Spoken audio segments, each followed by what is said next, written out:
بسم اللہ الرحمن الرحیم۔ ڈسکور اوریجنل کے معزز ناظرین السلام علیکم۔ اب کس نمبر 446 ملاحظہ فرمائیں۔ کالی کتیا اپنی زبان بند رکھ ورنہ میں سب کے سامنے جان نے آگ بگولا ہو کے کہا تم کیا کر سکتے ہو، کیا بگاڑ سکتے ہو میرا؟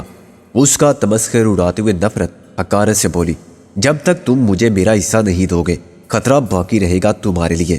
جون ایک دم نرم پڑ گیا۔ بلیک روز، یہ ہماری آپس کی بات ہے، سب کے سامنے جھگڑا کرنے کی کیا ضرورت ہے؟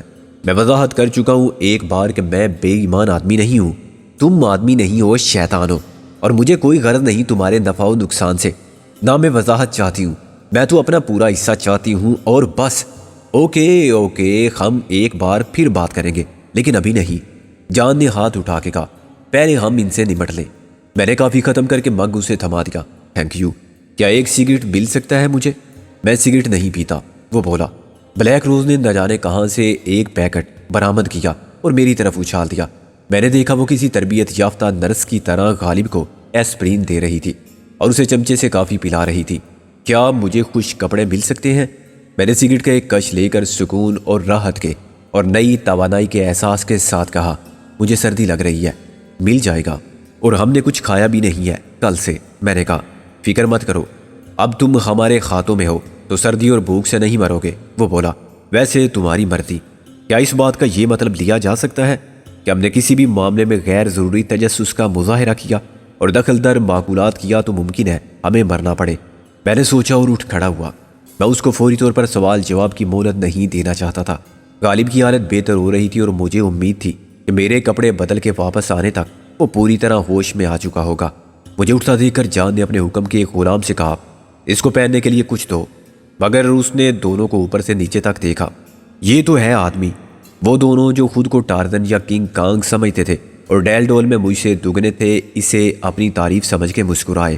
میرے کپڑوں میں دیکھو، جو پرانے کپڑے میں مسترد کر چکا ہوں ان میں سے ان کا سائز نکل آنا چاہیے، جان نے کہا، اور پھر مجھ سے مخاطب ہوا لیکن جوتے نہیں ہیں میرے پاس۔ کوئی بات نہیں، انہی جوتوں سے کام چل جائے گا جب یہ خشک ہو جائیں گے۔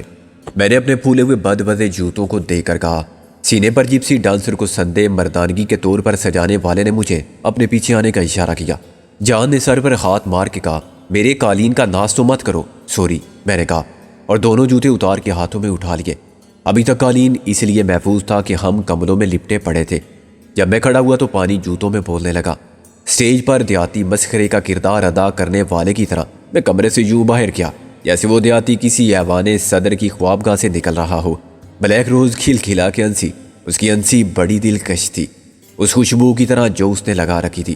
قدرت نے انسانوں کو سیاہ و سفید کے تعصب میں مبتلا نہیں کیا تھا، یہ تفریق سفید رنگ کو وجہ امتیاز بنانے والوں نے پیدا کی تھی۔ بلیک روز اگر وائٹ روز ہوتی تو قیامت کہلاتی۔ اس کے تمام نقوش دلکش، سارے خطوط قاتل اور سب ادائیں نظر نواز تھی، مگر بدقسمتی کے باعث وہ سیاہ نسل کی عورت تھی۔ جو سوٹ جان کہلانے والے نے مسترد کیے تھے ایسے تھے کہ ہمارے ملک کے لنڈے بازاروں میں پہنچنے سے قبل ہی امیر زادوں کے ہاتھ لگ جاتے تو وہ فخر کے ساتھ پہنتے، مگر میں نے جو سوٹ منتخب کیا وہ بھی بہترین حالت میں تھا۔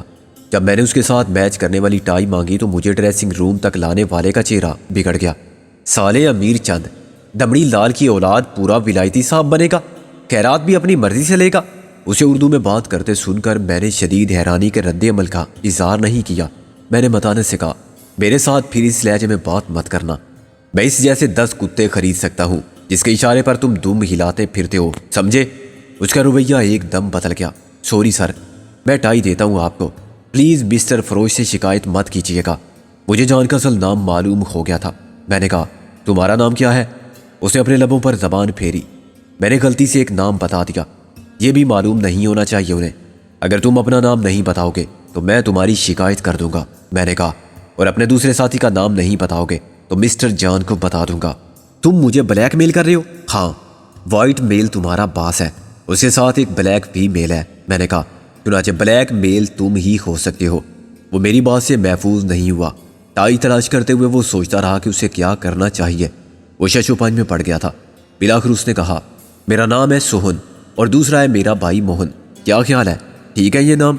میں سمجھ گیا کہ وہ ہمارے ناموں کی مماثلت اور ہمارے رشتوں کے بارے میں اپنے شکوک کا اظہار کر رہا ہے اور بالواسطہ طور پر یہ بتانا چاہتا ہے کہ ہم اگر فقیر چند اور امیر چند ہو سکتے ہیں تو وہ موہن اور سوہن کیوں نہیں ہو سکتے؟ میں اس کو چیلنج نہیں کر سکتا تھا کہ یہ اس کا اصل نام نہیں ہے، اور جان کے سامنے اگر میں انہیں سوہن موہن کہتا تو اس کے لیے تشویش کی کوئی بات نہ ہوتی۔ میں نے ساری لا کے کہا اچھے نام ہیں، چلیں گے، کیا اب ہم بھی چلیں؟ وہ بولا چلو۔ میں نے ٹائی کی ناٹ درست کر کے کہا اور اس سے آگے ہو گیا۔ اپنے ڈیل ڈول کے باوجود وہ ایک بزدل غلام آدمی تھا۔ اس نے مجھے بھی اپنا آقا تسلیم کرنے میں دیر نہیں کی تھی۔ غالب ہوش میں آ چکا تھا اور خاموش بیٹھا دیوار کو گور رہا تھا۔ مجھے یہ صورتحال کچھ عجیب لگی۔ کیا بات ہے، تمہارا یہ بھائی بولتا نہیں؟ جان یعنی اس بوری داڑھی والے نے کہا، جس کا اصل نام اور تھا۔ یہ نام بھی بہت عجیب تھا اور اس سے پتہ نہیں چلتا تھا کہ اس کی قومیت کیا ہے۔ یہ انگریزی نہیں سمجھتا، میں نے کہا، اور کچھ اونچا بھی سنتا ہے۔ اس کی خاموشی سے میں سمجھ گیا تھا کہ میری عدم موجودگی میں غالب نے کسی بھی سوال کا جواب دینے سے گریز کیا ہوگا۔ تم دونوں کیا نام بتائے تھے تم نے؟ میں امیر چند، یہ فقیر چند۔ میں نے کہا، کیا حادثہ پیش آیا تھا تمہارے ساتھ؟ کچھ لوگ ہماری لانچ چھین کر لے گئے۔ میں نے کہا، وہ ہمیں مار ڈالتے لیکن ان کو رحم آ گیا، شاید انہوں نے ہمیں لائف بوٹ میں نکل جانے کی اجازت دے دی۔ وہ لانچ تھی یا بحری جہاز تھا؟ فروش نے کہا، اس کا نام لائف بوٹ پر ہے۔ ایک بہت بڑی لانچ یا ایک چھوٹا بحری جہاز، تم کچھ بھی سمجھ لو۔ میں نے کہا، تم مالک تھے؟ میں نے نفی میں سر ہلایا۔ ہم نے کرائے پر لیا تھا۔ کس لیے؟ بزنس کے لیے، اور یہ مت پوچھنا کہ ہمارا بزنس کیا تھا۔ میں نے کہا، یہ اسی کے الفاظ تھے۔ وہ ہنسنے لگا۔ میں سمجھ گیا۔ خیر یہ بتاؤ کہ تم سے وہ لانچ چھیننے والے کون تھے؟ یہ کام اتنا آسان تو نہیں ہوتا۔ میرا خیال ہے کہ زیادہ مشکل بھی نہیں ہوتا اگر تم ہوشیار ہو۔ دشمنوں کو پہچانتے اور کوئی ایسا موقع نہیں آنے دیتے۔ موقع بن بلائے آتا ہے، جیسے حادثہ ہوتا ہے سڑک پر یا آدمی کو عشق ہو جاتا ہے اچانک۔ میں نے کہا۔ وہ پھر ہنسنے لگا۔ کیا عجیب بات ہے، میرا مطلب تھا کہ آدمی کی شامت آتی ہے تو وہ دشمنوں پر اعتبار کر لیتا ہے، یا دوست ہی دشمن ہو جاتے ہیں مگر وہ ان کو پہچاننے سے قاصر رہتا ہے۔ خوش فہمی میں مارا جاتا ہے۔ مثلاً اب تم ہو، یا تم مجھ سے توقع رکھتے ہو کہ میں جسے 1 گھنٹے قبل تم جانتے ہی نہیں تھے اور نہ تم نے سوچا تھا کہ کوئی اس وقت سمندر میں پڑا ہوا مل جائے گا جس کو تم انسانی ہمدردی کی بنیاد پر نکالنے پر مجبور ہو جاؤ گے، کیا تم توقع کر سکتے ہو کہ میں لانچ پر قابض ہو جاؤں گا؟ اس کے ایک ہاتھ میں شراب کا جام تھا۔ وہ اتنا ہنسا کہ جام چھلکنے لگا۔ میری بات اتنی مضحکہ خیز نہیں تھی مگر اس پر نشے کا اثر تھا۔ کیا تم ایسا کر سکتے ہو فقیر چند؟ میں امیر چند ہوں۔ میں نے کہا، یہی ہوتی ہے خوش فہمی مسٹر چاند۔ پھر کیا مجھے تم کو واپس سمندر میں پھینک دینا چاہیے اپنا دشمن سمجھ کر؟ وہ بولا، یہ ہوتی ہے غلط فہمی۔ میں نے کہا، تم کو اپنے نقصان کا کچھ اندازہ ہے؟ وہ بولا، ہاں، تقریباً 10 لاکھ ڈوب گئے میرے، لیکن اچھی بات یہ ہے کہ میں نہیں ڈوبا۔ میں نے کہا، قانونی طور پر میں 10 لاکھ میں سے 10 بھی وصول نہیں کر سکتا۔ ہاں، اپنے طور پر میں 20 لاکھ وصول کر لوں گا ان سے۔ اس نے تعریف اور تائید کے انداز میں سر ہلایا۔ یہی طریقہ ہونا چاہیے۔ قانون کے بارے میں احمق یہ نظریہ رکھتے ہیں کہ وہ کمزور کی حفاظت کے لیے بنایا جاتا ہے، طاقتور کو تو قانون کی ضرورت ہی نہیں ہوتی۔ ہاں، وہ خود اپنا قانون ہوتا ہے، اور وہ قوانین جو ملک میں نافذ کیے جاتے ہیں، مثلاً کسٹم کے قوانین نہ ہوں تو کسٹم والے کسی کو کیسے پکڑے، ٹریفک کے قوانین نہ ہوں تو میں سمجھتا ہوں یہ سب مجھے بتاؤ کہ وہ کون لوگ تھے جو تم جیسے ہوشیار آدمی کے ساتھ ایسی بدماشی کر گئے؟ ضرور وہ بے وقوف ہوں گے کہ انہوں نے تم کو مار کے سمندر میں نہیں ڈالا اور زندہ نکل جانے دیا۔ کیا انہیں اندازہ نہیں تھا کہ تم ان کے لیے خطرہ بن جاؤ گے؟ ان کو اندازہ نہیں تھا کہ تم مجھے بچا لو گے۔ میں نے کہا، وہ لانچ کا مال کہاں لے گئے ہوں گے؟ مال تو وہ کہیں بھی لے جائیں، لوٹ کر تو ممبئی ہی آئیں گے، اور وہاں میں ان کی استقبال کے لیے موجود رہوں گا۔ میں نے کہا، ممبئی کیسے جاؤ گے تم؟ وہ سوچ کے بولا، ابھی تک سوچا نہیں تھا میں نے، اب بچ گیا ہوں تو سوچ رہا ہوں کہ تم سے درخواست کروں۔ میں نے کہا، مجھ سے؟ دیکھو، میں تو چاہ رہا ہوں دبئی کی طرف، یعنی بالکل مخالف سمت میں۔ وہ بولا، میں تم کو کراچی اتار سکتا ہوں، وہاں سے تم خود واپسی کا انتظام کر لینا۔ کیا میں کراچی سے تیر کے سمندر کے راستے ممبئی تک جاؤں؟ کرایہ میرے پاس نہیں ہے، اس کے علاوہ ایک اجنبی ملک میں یا پاسپورٹ اور امیگریشن کے قانونی مسائل ہوں گے۔ کیا یہ ممکن نہیں کہ تم مجھے ممبئی پہنچا دو؟ یہ تو بالکل ناممکن ہے۔ میں تم کو خدمات کا معاوضہ، نذرانہ، انعام، ہرجانہ سب کچھ دے سکتا ہوں۔ مجھے کسی چیز کی ضرورت نہیں۔ ضرورت اس بات کی اہم ہے کہ میں وقت پر اپنی کاروباری کمٹمنٹ کو پورا کروں۔ جس پارٹی سے میری ڈیل ہے وہ میری انسانی ہمدردی کے اقدام کا عذر قبول نہیں کرے گی۔ مسٹر فقیر چند، امیر چند، میں نے تصحیح کی۔ میں تم کو ممبئی کی طرف جانے والے کسی جہاز پر یا کسی لانچ پر سوار کرا سکتا ہوں۔ تم ان کو جو سٹوری چاہو سناؤ، اس سے زیادہ میں کچھ نہیں کر سکتا۔ وہ بولا، میں اس سے زیادہ باتیں نہیں کر سکتا، میں بتا چکا ہوں کہ میں نے کل سے کچھ نہیں کھایا۔ کل سے؟ کل یہ واردات کس وقت ہوئی تھی؟ رات ہوتے ہی۔ میں نے کہا 7 ساڑھے 7 بجے اور اب صبح کے 3:30 بجے ہیں، تقریباً 7 گھنٹے ہم سمندر میں رہے۔ تمہارا بھائی کپڑے بدل کے آ جائے تو کھانا بھی آ جائے گا۔ بلیک روز کچھ انتظام کر رہی ہوگی۔ وہ بولا، بلیک روز اس کا اصل نام ہے؟ اس نے نفی میں سر ہلایا۔ میں کہتا ہوں اس کو بلیک روز بہت نایاب ہوتا ہے۔ وہ تمہاری خروش ہنسنے لگا۔ کچھ نہیں، کاروبار میں میری مدد کرتی ہے اور عورت بہرحال ہے، اس کے رنگ کو مجھے نظر انداز کرنا پڑتا ہے کبھی کبھی۔ وہ یہودی ہے کاروبار کے معاملے میں۔ کس کاروبار کی بات کر رہے ہو؟ چالاک مت بنو، ہم ایک دوسرے کے کاروبار کی نوعیت کے بارے میں کوئی سوال نہیں کریں گے۔ وہ بولا۔ غالب کے ساتھ بلیک روز اندر آئی۔ غالب کو بھی سوٹ پہننا پڑا کیونکہ فروش کے پاس صرف سوٹ تھے، درجن کے حساب سے، جو اس کے باتھ روم سے ملحق ڈریسنگ روم میں بھرے پڑے تھے۔ لباس کے معاملے میں وہ خبتی معلوم ہوتا تھا۔ یہ شوق کی انتہا تھی کہ ایک لانچ پر سفر کرنے والا اتنے سوٹ بدلتا ہو، شاید لانچ اس کا گھر اور سفر کے دوران بھی وہ گھر ہی میں رہتا ہو۔ بلیک روز نے ٹرے کو ایک گلاس ٹاپ ٹیبل پر رکھا۔ ایک بار پھر کالے گلاب کی خوشبو نے مجھے ڈسٹرب کیا اور مجھے نگاہ دوسری طرف کرنی پڑی۔ میں اور غالب آمنے سامنے بیٹھ کے اس خوانے نعمت کو صاف کرنے لگے جس پر سب کچھ تھا، ابلے ہوئے انڈے، سینڈوچ، پنیر اور گوشت کے نمکین ٹکڑے اور کافی کا تھرماس۔ کیا تم دونوں آپس میں بھی بات نہیں کرتے؟ فروش نے سیگار جلاتے ہوئے کہا۔ مجھے چلانا پڑتا ہے کیونکہ یہ اونچا سنتا ہے۔ میں نے کہا، ویسے بھی اس وقت ہم مصروف ہیں۔ بلیک روز نے کہا، یہ وقت معاملات کو طے کرنے کے لیے مناسب ہے۔ اس نے فرانچ میں بات کی تھی۔ تم کو جلدی کیا ہے؟ فروش نے کہا، تم ٹالنا کیوں چاہتے ہو؟ بلیک روز نے کہا، میں تم کو یہ بتانا ضروری سمجھتی ہوں کہ مجھے تمہاری بے ایمانی کا اور دھوکہ دہی کا علم بہت پہلے سے ہے، لیکن میں نظر انداز کر رہی تھی۔ اب تم حد سے بڑھ رہے ہو۔ پہلے کیا بے ایمانی کی تھی میں نے؟ گزشتہ بار تم نے ایک پیس کے $1000 وصول کیے مگر مجھے 750 بتائے۔ یہ کس نے کہا ہے تم سے؟ تم نے اس پارٹی کے ایک بے ایمان شخص کو مجبور کیا کہ وہ جھوٹ بولے۔ بلیک روز نے برا فروختہ ہو کے کہا، مجھے وہی قیمت بتائے جو تم نے بتائی ہے۔ $250 تم دونوں نے آپس میں تقسیم کر لیے۔ اس بار تم $500 اتھیانا چاہتے ہو۔ مارکیٹ ڈاؤن ہے ڈیئر، تم جانتی ہو کہ سپلائی میں کتنا اضافہ ہو گیا اس خانہ جنگی کی وجہ سے۔ اب ہم ہی نہیں ہیں اور بھی بہت سی پارٹیاں ہیں۔ مجھے تو ڈر ہے کہ اگلی لاٹ 400 یا 300 میں نہ لگانی پڑے۔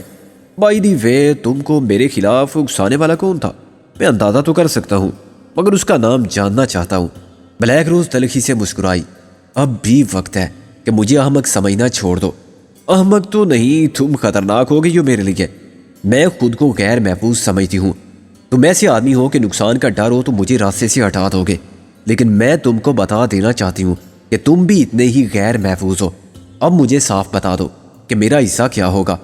$1000 میں سے 250 مجھے ملنے چاہیے، اس کے بعد تمہاری مرضی۔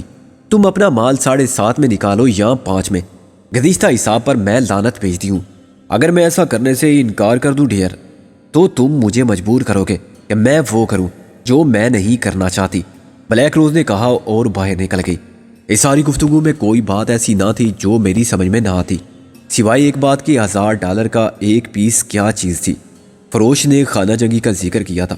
وہ کس ملک کے حوالے سے یہ بات کر رہا تھا اور خانہ جنگی کے باعث کس چیز کی سپلائی بڑھ گئی تھی جس کی وجہ سے قیمت گر گئی تھی؟ کیا فروش بھی اسلحہ فروش تھا؟ مگر اسلحے کی سپلائی میں نہیں، طلب میں اضافہ ہوا تھا اور اس کی قیمت زیادہ ہو گئی تھی۔ پھر وہ کیا چیز تھی جس کی ہیرا پھیری میں فروش عمدن بلیک روز کے ساتھ بے ایمانی کا مرتکب ہو رہا تھا؟ فروش کے انداز و اعتبار سے ظاہر ہوتا تھا کہ وہ ٹھنڈے مزاج کا انتہائی خطرناک آدمی ہے۔ اس کے مقابلے میں بلیک روز نہ صرف یہ کہ عورت تھی اور کمزور تھی بلکہ وہ جذباتی اور بے وقوف بھی تھی۔ اس نے کاروباری اختلاف کو ذاتی دشمنی بنا لیا تھا اور اعلان بھی کر دیا تھا کہ وہ کیا کرے گی، جبکہ میرا خیال تھا کہ وہ کچھ نہیں کر سکتی۔ اس کے برعکس فروش وہ آدمی تھا جو زبان سے کچھ کہے بغیر سب کچھ کر سکتا تھا۔ میں فوراً طے نہیں کر سکتا تھا کہ فروش اور بلیک روز کے معاملات میں مجھے کس حد تک مداخلت کرنی چاہیے اور کس کا ساتھ دینا چاہیے۔ ظالم اور مظلوم تو ہر جگہ ہوتے ہیں، لیکن میں کوئی خدائی فوجدار نہیں ہوں کہ ہر جگہ غیر ضروری طور پر مظلوم کی حمایت میں کھڑا ہو جاؤں۔ سب سے پہلے تو مجھے کاروبار کی نوعیت معلوم ہونا چاہیے، پھر یہ دیکھنا چاہیے کہ میرا مسئلہ کون حل کر سکتا ہے۔ اس لانچ پر پہنچ جانے کے بعد یہ مشکل تھا کہ میں اس موقع سے فائدہ نہ اٹھاؤں۔ ہمارے پاس وقت کم تھا۔ حالات کے پیش نظر یہ بے حد ضروری ہو گیا تھا کہ ہم اسی لانچ کو ممبئی کے ساحل تک لے جائیں۔ میں نے فروش کو قائل کرنے کی کوشش کی تھی جو ناکام رہا تھا۔ اس کے بعد زبردستی کیے بنا چارہ نہ تھا۔ خاموش رہ کے ہم نے بہت کچھ جان لیا تھا۔ اگر میں اپنی فرنچ بگاڑنے لگتا تو فروش اور بلیک روز کی ساری گفتگو سننے سے محروم رہتا اور مجھے ان کے اختلاف کا بھی علم نہ ہوتا جو اب دشمنی کی حد تک بڑھ چکے تھے۔ سیاسی حکمت عملی کا تقاضا تھا کہ ہم فروش کے مقابلے میں بلیک روز کا ساتھ دیں۔ وہ کمزور تھی، خود کو غیر محفوظ سمجھتی تھی اور اس کے ساتھ زیادتی بھی ہوئی تھی، لیکن ابھی مجھے یہ معلوم نہیں تھا کہ ہم اس کی کس طرح مدد کر سکتے ہیں۔ دونوں حکم کے غلام فروش کے باڈی گارڈ تھے۔ ان میں سے ایک کو تو میں آزما چکا تھا، دوسرے کے بارے میں بھی فکر مند ہونے کی ضرورت نہیں تھی۔ عموماً ایسے نمونے دکھانے کے لیے ہوتے ہیں، ان کی لمبائی چوڑائی کے سامنے عام آدمی سر نہ اٹھائے۔ جسمانی طاقت کا اندازہ یوں نہیں ہوتا۔ بفرد محال وہ جوڈو، کراٹے اور فری اسٹائل کشتی یا باکسنگ کے چیمپئن تھے، تب بھی وہ اپنے آقا کو بچا نہیں سکتے تھے۔ انہوں نے مجھے ایک سرمایہ دار فرض کر لیا تھا جس کے پاس پیسے کی طاقت تو ہوتی ہے اور وہ لڑوا سکتا ہے یا مروا سکتا ہے، مگر لڑ نہیں سکتا اور مار نہیں سکتا۔ ایک کو اچانک بے خبری کے عالم میں ناک آؤٹ کیا جا سکتا تھا تو دوسرے کو تھوڑے سے مقابلے کے بعد اس عرصے میں غالب ریوالور کی مدد سے مسٹر فروش کو سنبھال سکتا تھا۔ ہمارے ریوالور اس بیلٹ کے اندر ابھی تک بالکل محفوظ تھے جو ہماری کمر کے گرد لپٹی ہوئی تھی اور جس میں ہم نے اپنے پاسپورٹ کے ساتھ ہنگامی ضرورت کے لیے نقد رقم بھی رکھی تھی۔ تم کیا سوچ رہے ہو؟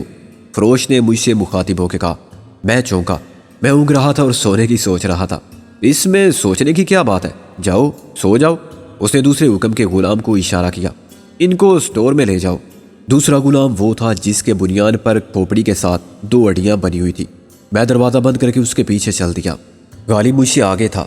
اچانک میں نے راہداری کے آخری دروازے سے بلیک روز کو بائیں آتے اور پھر پلٹ کر اندر جاتے دیکھا۔ شاید وہ ہمیں دیکھ کر واپس ہو گئی تھی، مگر اس طرح مجھے معلوم ہو گیا کہ اس کا کیبن کون سا ہے۔ میں نے اسی دروازے میں داخل ہونے کی کوشش کی۔ حکم کے غلام نے مجھے گردن سے پکڑ کر کھینچ لیا۔ ادھر مرو۔ اس نے مخالف سمت کے دروازے کو کھول کے مجھے اندر دھکیلتے ہوئے کہا۔ میں سمجھا تھا کہ اس نے بلایا ہے مجھے۔ میں نے گردن کو ملتے ہوئے خفت سے دانت نکال کے کہا، اتنے حسین نہیں ہو تم۔ وہ بولا۔ خبردار، جو اس کی طرف آنکھ اٹھا کے بھی دیکھا۔ کیوں، تمہاری والدہ ہیں وہ؟ میں نے کہا۔ وہ سانڈ کی طرح پھنکارتا اندر آیا۔ میں یہی چاہتا تھا۔ اس کا رخ میری طرف تھا۔ اس نے غالب کو نہیں دیکھا تھا جو دروازے کے ساتھ لگا کھڑا تھا۔ غالب نے ٹانگ اڑائی تو وہ منہ کے بل گرا۔ میں نے اسے اٹھنے کا موقع نہیں دیا اور اس کی کمر پر سوار ہو گیا۔ پھر میں نے اس کے دونوں ہاتھ پیچھے موڑ کے لاک کر دیے اور اس کے لیے حرکت کرنا بھی ممکن نہ رہا۔ یہ کیا مقصد ہے اس حرکت کا؟ وہ سر کو اٹھاتے ہوئے بولا۔ میں نے اس کا سر نیچے دبا دیا۔ ہاتھی کی سواری، میں نے کہا اور غالب کو اشارہ کیا۔ اس نے ہاتھی کی پتلون کی جیب سے ریوالور نکال کے مجھے تھما دیا۔ باس تم کو مار ڈالے گا، تم اسے جانتے نہیں۔ تم بھی ہمیں نہیں جانتے، میں نے کہا۔ مرتے وقت تم کو پتہ بھی نہیں چلے گا کہ تم کب فوت ہوئے اور کس کے ہاتھوں۔ میں نے ریوالور اس کی گدی سے لگا دیا۔ مجھ سے کیا چاہتے ہو تم؟ وہ بڑی مشکل سے سر اٹھا کے بولا۔ چند سوالات کے جواب، میں نے کہا۔ جواب غلط ہوگا تو ہمیں معلوم ہو جائے گا۔ پہلے یہ بتاؤ کہ تمہاری اس باس کی بھوری داڑھی اصلی ہے یا نکلی؟ وہ شاید سوال کے بے تکے پن پر حیران ہوا، مگر اس نے کہا اصلی ہے۔ اس کا نام کیا ہے؟ میں نے کہا۔ جون وہ خود تمہیں بتا چکا ہے۔ میں نے ایک ہاتھ کو جھٹکا دیا۔ وہ بل بلایا کیونکہ اس کا ہاتھ کندھے کے پاس سے اتر گیا تھا۔ اس کا نام فروش ہے، اصل نام پوچھا تھا میں نے۔ دوسرے سوال کا غلط جواب مت دینا ورنہ گردن توڑ دوں گا۔ یہ فروش کیا بلا ہے؟ ضمیر فروش تو وہ ہے، اس کے علاوہ کیا بیچتا ہے؟ وہ ایک سمگلر ہے۔ وہ کراتے ہوئے بولا۔ ہر چیز ادھر سے ادھر کرتا ہے، اطالوی شراب لاتا ہے۔ کیا وہ اطالوی ہے؟ وہ گوا کا رہنے والا ہے۔ وہ بولا۔ کلکتہ میں بزنس کرتا ہے۔ کلکتہ سے کیا لے جاتا ہے؟ نوادرات۔ وہ بولا۔ تاریخی چیزیں اور لڑکیاں۔ میں بھونچکا رہ گیا۔ وہ پردہ فروش ہے؟ ہاں، آج کل یہی مال آسانی سے مل رہا ہے۔ $1000 ایک پیس کے، تم نے $250 ہتھیائے۔ میرے ذہن میں بلیک روز کے الفاظ گونجنے لگے۔ مارکیٹ ڈاؤن ہے، خانہ جنگی کے باعث فروش نے کہا تھا تو وہ لڑکیوں کی بات کر رہے تھے جو عالمی منڈی میں سپلائی کی جا رہی تھی۔ میرے دماغ کا ٹمپریچر اتنا زیادہ ہو گیا کہ عقل کا فیوز اٹھ گیا۔ ایک ہاتھ مار کے میں نے ہاتھی کی گردن توڑ دی جس پر میں سوار تھا۔ گو کہ یہ کام میں نے اجلت میں کیا، مگر اس پراذیت انکشاف کے بعد میرے لیے ممکن نہ رہا کہ میں کسی کو رعایت دیتا۔ مرزا، تم ٹھہرو یہاں، اگر کوئی ادھر آئے تو کچھ پوچھے بغیر گولی مار دو، میں نے کہا، اور راداری عبور کر کے بلیک روز کے کمرے میں گھس گیا۔ وہ سونے کی تیاری کر رہی تھی اور آئینے کے سامنے بیٹھی اپنے جسم پر کوئی کریم مل رہی تھی۔ مجھے ہاتھ میں ریوالور لیے اندر آتا دیکھ کے اس نے چیخ مارنے کی کوشش کی، مگر آواز خوف سے اس کے خلق میں پھنس گئی۔ بلیک روز، مجھے سب معلوم ہو چکا ہے، میں نے کہا۔ تم اس بردہ فروش کی ساتھی ہو۔ میری رواں فرانسیسی نے اس کے رہے سہے اوسان بھی خطا کر دیے۔ اس نے خود کو سنبھال لیا تھا اور مسکرا کے مجھے خوش آمدید کہنے کی تیاری کر رہی تھی۔ اس کا چمکتا ہوا ابنوسی مجسمے جیسا بدن کانپنے لگا۔ اب تک کتنی لڑکیاں بیچ چکے ہو تم لوگ؟ میں نے سرد سپاٹ لہجے میں کہا۔ مجھے نہیں معلوم تعداد، لیکن یہ تیسری کھیپ ہے، وہ اکلا کے بولی۔ اس وقت اس لانچ میں بھی او مائی گاڈ کتنی لڑکیاں ہیں، کہاں سے لائی گئی ہیں؟ میں نے کہا۔ تقریباً 80، سب کلکتہ سے سوار ہوئی تھی، اور اس سے پہلے میں نے محسوس کیا کہ میرا چہرہ گرم ہو رہا ہے۔ میرے جسم کا سارا خون سر کی طرف کھینچ آیا تھا۔ پہلی دفعہ 48 2 مہینے قبل، پھر 1 مہینے پہلے 60۔ وہ لرزتے ہوئے بولی، کیونکہ اس کو میری آنکھوں میں اترا ہوا خون صاف نظر آ رہا تھا۔ مگر دیکھو بلیک روز، ادھر آؤ، میں نے نرمی سے کہا۔ وہ متوقع نظروں سے مجھے دیکھتی ہوئی میرے سامنے آ گئی۔ شاید اسے ایک جھوٹی امید کا سہارا بھی غنیمت محسوس ہوا ہوگا کہ اس کا جوان سڈول جسم اپنی قربت کی آنچ سے میرے دل کو پگھلا دے۔ میں نے اس کو اوپر سے نیچے تک دیکھا۔ کبھی تم نے اپنی قیمت کا اندازہ کیا؟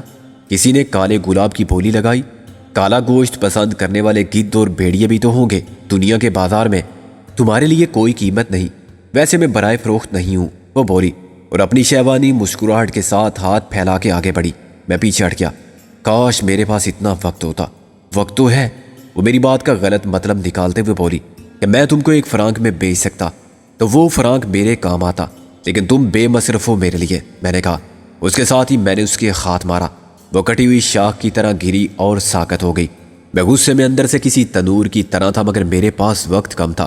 ایک طرف لانچ مخالف سمت میں بڑھتی جا رہی تھی تو دوسری طرف رات تیزی سے صبح کی جانب رواں تھی۔ میرے لیے اپنے کام کو چھوڑ کر اس گروہ کی سرکوبی کے لیے سوچنے کا سوال ہی پیدا نہیں ہوتا تھا۔ اس جیسے نہ جانے کتنے تھے جو دنیا بھر میں عورت کی حرمت کی سودا گری میں اپنا منہ کالا کر رہے تھے اور نامہ اعمال کو سیاہ کر رہے تھے، مگر ان کے خزانے معمور تھے اور وہ خوش تھے۔ ان سے بدتر گناہ کے کاروبار میں لاکھوں ملوث تھے، مگر مجھے ان سے سروکار نہ تھا۔ میرا واحد مقصد اس لانچ کے ذریعے بمبئی پہنچنا تھا۔